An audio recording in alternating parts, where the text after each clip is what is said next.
ইতিমধ্যে বক্তব্য হয়েছে এবং আমাদের সম্মানিত আহ্বায়ক পরবর্তীতে দিক নির্দেশনা কথা বলবেন। আমি শুধু বলবো, সিলেট থেকে যারা এনসিপির প্রতিনিধিত্ব করছে, অর্পিতা আপা, আমাদের এহতেশাম ভাই, জুনায়েদ ভাই, আপনারা তাদের হাতকে শক্তিশালী করেন, এনসিপি কে সিলেটে শক্তিশালী করেন। এনসিপি কোন চাঁদাবাজের দল নয়, এনসিপি কোন টেন্ডারবাজের দল নয়। এনসিপি উঠে এসেছে সংকট থেকে, সমস্যা সমাধান করে এনসিপি উঠে এসেছে, বেশিবাদের কবর রচনা করে এনসিপি উঠে এসেছে, আওয়ামী লীগের চ্যাপ্টার ক্লোজ করে এনসিপি উঠে এসেছে। আপনারা এনসিপির হাতকে শক্তিশালী করুন। আমরা আপনাদেরকে প্রতিশ্রুতি দিচ্ছি, পরবর্তী বাংলাদেশে জনগণের বাংলাদেশ করার জন্য এতদিন পর্যন্ত আমাদের দেশটা হয়েছে খনিজ শরীর, আমাদের দেশটা হয়েছে বসুন্ধরা, আমাদের দেশটা হয়েছে প্রশাসনের, আমাদের দেশটা হয়েছে আর্মিদের, আমাদের দেশটা জনগণের হয়ে ওঠে নাই।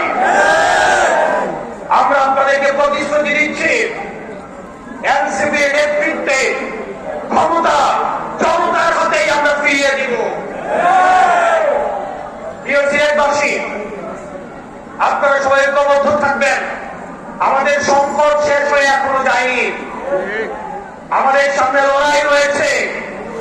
ইতিমধ্যে আওয়ামী লীগের একটা পক্ষ, যারা আওয়ামী লীগ করেছে, আওয়ামী লীগের সুবিধা নিয়ে লেখক হয়েছে, আওয়ামী লীগের সুবিধা নিয়ে যারা অ্যাক্টিভিজম করেছে, আওয়ামী লীগের সুবিধা নিয়ে যারা মিডিয়া খুলেছে, তাদের প্রতি আমাদের সজাগ দৃষ্টি রাখতে হবে।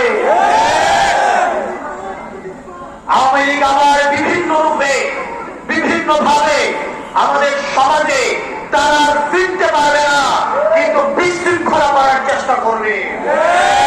তাদেরকে আমাদের ঐক্যবদ্ধ ভাবে প্রতিরোধ করতে হবে। আপনারা সবাই ভালো থাকবেন, সুস্থ থাকবেন।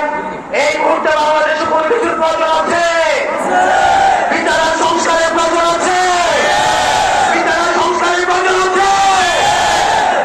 এই মুহূর্তে দরকার বিচারার সংস্কার, এই মুহূর্তে দরকার ইনকিলাব, ইনকিলাব, ইনকিলাব, ইনকিলাব।